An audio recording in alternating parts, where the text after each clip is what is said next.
सब लोग अपना ताकत दिखा रहा है। काहे कि आने वाले चुनाव में जो जितना ज्यादा दम खम दिखाएगा उतना ज्यादा उसको सीट जो है वो पार्टी की तरफ से मिलेगा। तो ताकत दिखाना तो लाजमी है। अब चिराग भैया भी है, वो भी अपना संकल्प यात्रा जो है वो शुरू कर दिए हैं और लोगों तक जा करके अपने वोट को लेकर के लोग को समझेंगे, लोगों से बातचीत करेंगे। नमस्कार बा डेमोक्रेटिक लाइफ के इ खास कार्यक्रम चुगलखोर सहेली में आपन लोग का स्वागत बा। और आपकी चुगलखोर सहेली यानी मैं वरीशा आज आ गई हूँ बिहार की सियासत से मसालेदार चुगलियों का पिटारा लेकर के। तो दिल थाम के बैठिए भैया, भौजी लोग के बुलाइए, काहे कि आज की चुगली जो है वो बहुत मजेदार होने वाली है। बताएं कि आने वाले चुनाव को लेकर के सभी पार्टियां जो अपना दम खम दिखा रही है और रैलियों और सभाओं का जो दौर है वो चल पड़ा है। अब इधर बताएं आपको कि चिराग पासवान जी वो नव संकल्प सभा का आयोजन कर रहे हैं। मुजफ्फरपुर में भी उनका सभा जो है वो आयोजित हुआ है और इसका जो जानकारी है उनके बहनोई, उनके जीजा जो है वो फिर से आकर के प्रेस कॉन्फ्रेंस में जानकारी जो है वो दे दिए थे। और तो ये भी दावा कर दिए थे कि अगले 20 सालों तक चिराग पासवान जो है वो बिहार का नेतृत्व जो है वो संभालने वाले हैं। इधर जो है उपेंद्र कुशवाहा जी ऐलान कर दिए कि परिसीमन सुधार अधिकार का जो रैली है वो अब 5 तारीख को बिहार पटना के मिलर स्कूल मैदान में जो है वो आयोजित होगा, जिसमें बड़ी तादाद में लोगों के जुटने का जो है वो बात जो है वो चल रहा है। अब एक तरफ जो है पवन सिंह का भी एनडीए में जुड़ने का लेकर के भाजपा से मिल जाने का भी जो है वो बात जो है वो चरम सीमा पे है। अब पिछले दिनों तो हम ही बताए थे आपको कि कैसे जा करके वो भाजपा के जो नेता हैं वो जा करके उनसे मिल रहे थे और कहीं ना कहीं कह चाह रहे थे कि भाजपा में अगर पवन सिंह जुड़ जाते हैं तो बिना मेहनत किए भाजपा को एगो सीट जो है वो पवन सिंह से मिल जाएगा। अब पिछली बार भी जो लोकसभा में हम लोग देखे थे कि कैसे पवन सिंह जो है जब चुनाव लड़े थे तब उपेंद्र कुशवाहा वहां से हार गए। अब बताइए न पवन सिंह वहां से चुनाव काराकाट से चुनाव लड़ते न उपेंद्र कुशवाहा हारते। एक तरफ जो है पवन सिंह जो है वो चुनाव लड़े और उपेंद्र कुशवाहा जो है वो हार गए। लेकिन अब फिर से जो है वो कहीं खेल जो है दोबारा से ना हो, कहे कि पवन सिंह जो है वो आकर के अब भाजपा से भी मिलने का बात हो रहा था और दूसरी तरफ जो है वो उपेंद्र कुशवाहा तो ये तो बात अभी भी कह रहे हैं, वो तो स्टेज पर चढ़ करके अभी से लोकसभा के समय का जो है वो दर्द अभी भी बयान करते रहते हैं और कह रहे हैं कि हम लोग एक नाव पे सवार है और अगर एक डूबेंगे तो सब लोग डूबेंगे। ये बात तो समझ में नहीं करता है कोई। अब बिहार की राजनीति में कितनों कोई कह दे कि कुशवाहा के सबसे बड़े नेता हम हैं, लेकिन बच्चा बच्चा से पूछ लीजिए जाके उपेंद्र कुशवाहा का ही नाम लेगा।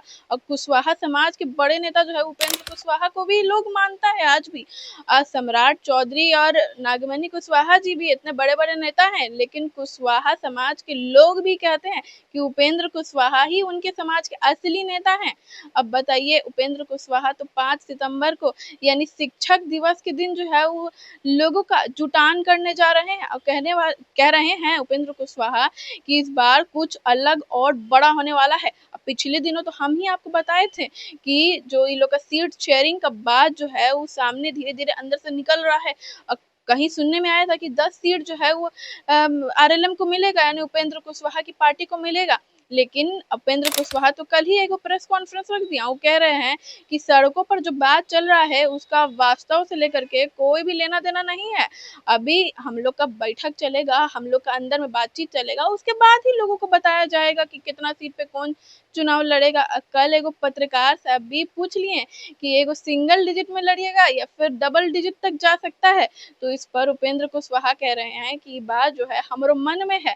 और एक तरफ देखिए नरेंद्र मोदी जी और हर रविवार जो है आकर के मन की बात कह रहे हैं, लेकिन उपेंद्र कुशवाहा कह रहे हैं कि ये जो बात है वो हमारे मन में है। धीरे धीरे जब बैठक होगा, जब बात बनेगी तब आप लोग को बताया जाएगा। अभी आराम से बैठिए, कहे कि अभी जो है वो बुधवार को दिल्ली में अमित शाह की बैठक भी होगी और जिसमें भाजपा के बड़े नेता भी इसमें शामिल होंगे और उन लोग की बैठक में बाद में पता चलेगा कि किसको कितना सीट पर बिहार को चुनाव जो है वो लड़ने को मिलेगा।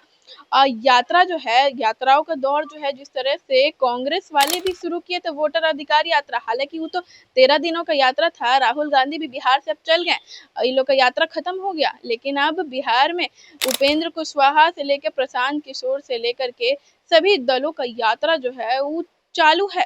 सब लोग अपना ताकत दिखा रहा है, काहे कि आने वाले चुनाव में जो जितना ज़्यादा दम-खम दिखाएगा, उतना ज़्यादा उसको सीट जो है वो पार्टियों की तरफ से मिलेगा। तो ताकत दिखाना तो लाज़मी है। अब चिराग भैया भी है, वो भी अपना संकल्प यात्रा जो है वो शुरू कर दिए हैं और लोगों तक जा करके अपने वोट को लेकर के लोग को समझेंगे, लोगों से बातचीत करेंगे, नई तरह का जो है वो बात जो है वो निकल कर के सामने आएगा। अब पवन सिंह के बारे में हम बताएं आपको कि लोकसभा चुनाव में जैसे ही वो चुनाव लड़ने को खड़े हुए थे, वैसे ही उपेंद्र कुशवाहा वहां से हार गए। अब पवन सिंह तो खुद ही कहते हैं खाली चमकैया से ही हुई। अब बताइए, ना किसी को समय से पहले और उम्मीद से ज्यादा मिला है, नहीं ना। तो आने वाले समय में सब पता चल जाएगा कि कौन कितना सीट से चुनाव लड़ता है और जो ताकत दिखा रहे हैं लोग कितना ज्यादा हुआ आने वाले चुनाव में असर डालता है। लोग कितना ज्यादा ही उनसे प्रभावित होते हुए दिखाई देते हैं। अब आप लोग का क्या राय है, कमेंट बॉक्स में ज़रूर लिख के बताइएगा। कुशवाहा समाज का हम जब बात कर रहे थे तो कितने सारे नेता हैं कुशवाहा समाज के, लेकिन बच्चा-बच्चा से पूछ लीजिए तो कहेगा कि उपेंद्र कुशवाहा ही असली नेता हैं। वो कुशवाहा समाज के लोग जो हैं उपेंद्र कुशवाहा को काफ़ी ज़्यादा पसंद करते हैं और उनकी लोकप्रियता आने वाले चुनाव में उनको कितना सीट दिलाती है, वो तो देखने वाली बात होती है। तो फिलहाल आज की चुगली में इतना ही, मिलते हैं कल फिर यही डेमोक्रेटिक लाइव पे। तब तक के लिए बाकी खबरों को देखने के लिए डेमोक्रेटिक लाइव देखते रहें। धन्यवाद।